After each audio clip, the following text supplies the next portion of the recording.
everyone. I am so excited to announce that we finally found a schedule that works for us. We have been, I know it's almost the end of the year, right? Yeah, we're good. But it's our first year homeschooling, so we've done a lot of trials and failures, and finally we found one that sticks.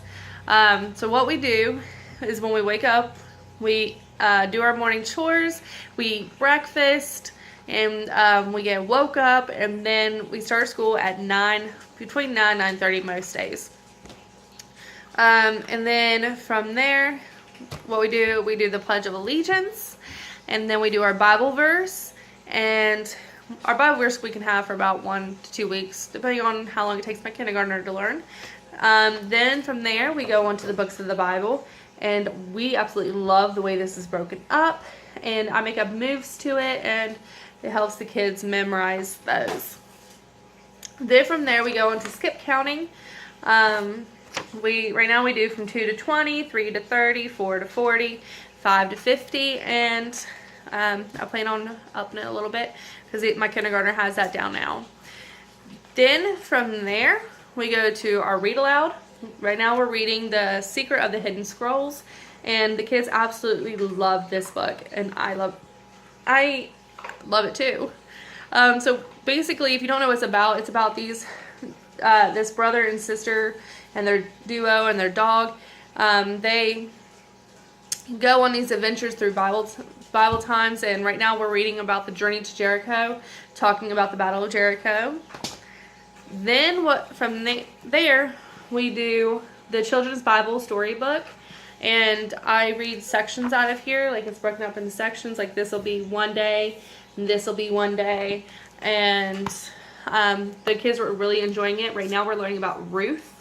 So I love how it breaks everything up into easy to understand chunks, and we're really enjoying this. So that's all our morning stuff, and that takes about 10-15 minutes, depending on how long the chapter is in the read aloud that we're doing, or how long the section in the Bible storybook, how long it is. So it can take anywhere between 10-15 minutes, and that's it. Really quick. It's a lot, but it's really quick. Alright, and then from there we go into social studies. We're using my story for social studies, and it's going really well. The kids like the little activities that they have in there to reinforce what they're teaching. Like they have word searches, they have coloring pages, they have copy work, they have all that in that one book. So that's pretty cool. The kids love it. Then from there we go on to history. We finished our Good and the Beautiful history, and we're going to be moving into Beautiful Feet, early American history. And we haven't started this yet. We're going to start it next week, and I think the kids will really enjoy it. The Good and Beautiful was amazing, I have to tell you. They loved the games and all that.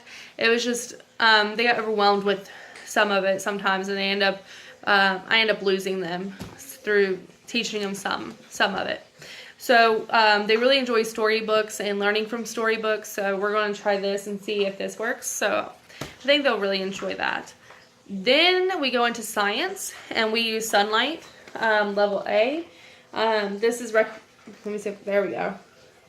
This is recommended for ages 5 to 7, grades K through 2, and my kids are K through 3.